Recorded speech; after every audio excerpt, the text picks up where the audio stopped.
Breaking news and good news if you're a Pakistani cricket supporter. Rain has stopped play at the Sydney cricket ground, but more importantly, South Africa are 16 runs behind on the Duckworth-Lewis method.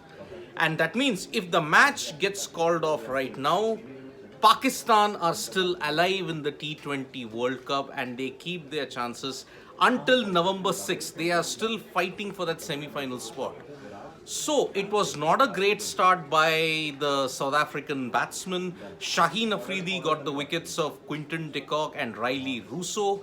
Rousseau continuing on his extreme fortunes, a century or a drought. But Temba Bavuma finally showed some form and he hit 36 of 18 balls. But then Shadab Khan, who had blasted a 20-ball 50, came back with 2 wickets of Bavuma and Markram. And that is why now you see that South Africa are 69 for 4.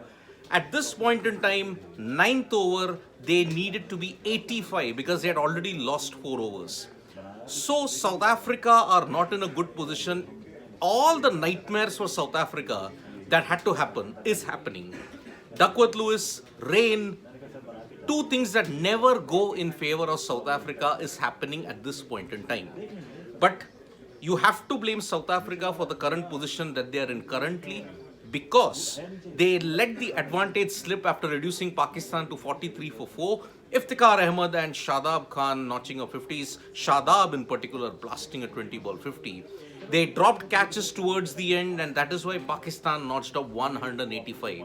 With the bat, Quinton de Kock continued his poor form and Riley Rousseau could not capitalize on his 100 that he made at the same venue against Bangladesh. And he also fell pretty cheaply.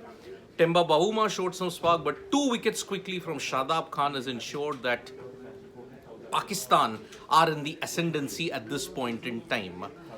We have not yet come to that stage as to we'll determine how many when will overs start reducing. But if the India versus Bangladesh match is any kind of indication, the overs started reducing for 4:28 p.m. IST, which is now about 10 minutes away.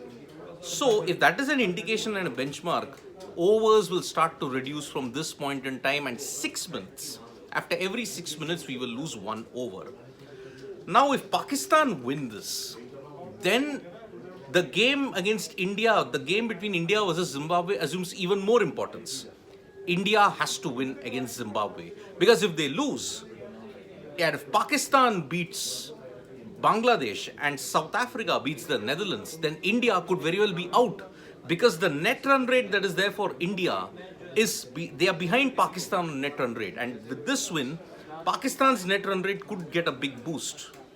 So, if I have to say the current situation is, Pakistan just has to win their last league game even against Bangladesh, and if India loses to Zimbabwe, then Pakistan can make it to the semi-finals. It's as simple as that. India could be knocked out. Such is the vagaries of the net run rate.